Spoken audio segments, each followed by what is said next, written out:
You are watching SV News Channel. నమస్కారం నేటి వార్తలకు స్వాగతం. ఈ ఉదయం ఆర్డీఓ కార్యాలయం నందు 5వ చిన్న తరహా నీటి వనరులపై విఆర్ఓలకు శిక్షణ ఇచ్చిన జిల్లా అధికారి ఆయన ఇచ్చినటువంటి దగ్గర నుంచి పెన్సిల్తో రాసుకోండి. అంతా అయిపోయిన తర్వాత ఒక దగ్గర కూర్చొని అక్కడ నుంచి ఎక్కడైతే వదిలిపెట్టారో అక్కడ నుంచి విఆర్ఓ గారు రాసుకుంటారు. ఈ విఆర్ఓ గారు వదిలిపెట్టినప్పటి నుంచి మీరు రాసుకుంటారు. పెన్సిల్తో కొట్టేసి అక్కడ సీరియల్గా రాసుకుంటూ వెళ్ళిపోవాలి. అంటే దీని నా ఐడియా ఏంటంటే ప్రతి రెవెన్యూ గ్రామానికి మా ఫైనల్గా అయిన తర్వాత ఆ రెవెన్యూ గ్రామంలో భూగర్భ జల వనరుల సంఖ్య ఎంత అని తెలియాలంటే లాస్ట్ సీరియల్ నెంబరే మనకి ఎన్ని ఉన్నాయని తెలియాలి. కాబట్టి ప్రతి రెవెన్యూ గ్రామం లేదు ఒకరే విఆర్ఓ గారు ఉంటారు అనుకోండి ఒక రెవెన్యూ గ్రామానికి ఆయన ఏం చేస్తారు సర్వే చేసుకుంటూ వెళ్ళిపోతారు. ఒకరితో స్టార్ట్ చేస్తారు. షెడ్యూల్ 1కి సంబంధించి అన్ని వ్యవస్థలు వేసుకుంటూ వెళ్ళిపోతారు. ఎన్ని ఉన్నాయని తెలుసుకుంటారు. ఇది అర్థమైందా అందరికీ? ఇది సీరియల్ నెంబర్ మాత్రం దయచేసి ఆ విధంగానే వేయాలి. ఎందుకంటే మాకు రెవెన్యూ గ్రామం క్రైటీరియా. ఒకవేళ ఏదైనా పెద్ద రెవెన్యూ గ్రామంలో ఇద్దరు కానీ ఇద్దరు కానీ ఉన్నట్టయితే అప్పుడు మాకు వరి సంఖ్య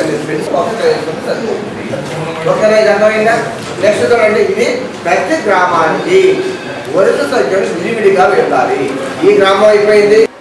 ప్రభుత్వ పాఠశాలలో మధ్యాహ్న భోజన కార్మికులకు ఉద్యోగ భద్రత కల్పించాలంటూ సిఐటియు వారి ఆధ్వర్యంలో తహసీల్దార్కు మెమోరాండంను సమర్పించారు. గతంలో అసలు ఎలాంటి గౌరవ వేతనం కూడా లేకుండా గవర్నమెంట్ ఇప్పుడు 1000 రూపాయలు వేతనం కూడా చేసింది. అది పోరాట ఫలితం. వాళ్ళేమి జాలి కలిగి చేసినటువంటిది కాదు ప్రభుత్వము పాలకులు. కానీ ఈరోజు వేధింపులు ఎక్కువైపోయినాయి దాని మీద. అంటే అధికార పార్టీ వాళ్ళు చోట మొత్తం కూడా మా వాళ్ళు ఏం చేస్తామని చెప్పేసి ఈ రకంగా చట్టం ఏం చెప్తుంది, 240 రోజులు ఒకటే చోట పని చేసినట్టయితే లేబర్ యాక్ట్ ఏం చెప్తుంది, వాళ్ళని పర్మనెంట్ చేయాలని చెప్తుంది. అది పోగా ఈరోజు మళ్ళీ వీళ్ళని పొలగొట్టాలి.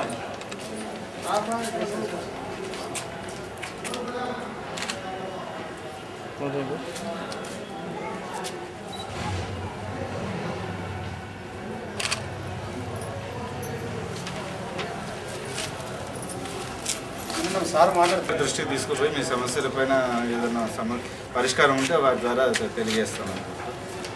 నేటి వార్తలు ఇంతటితో సమాప్తం. నమస్కారం.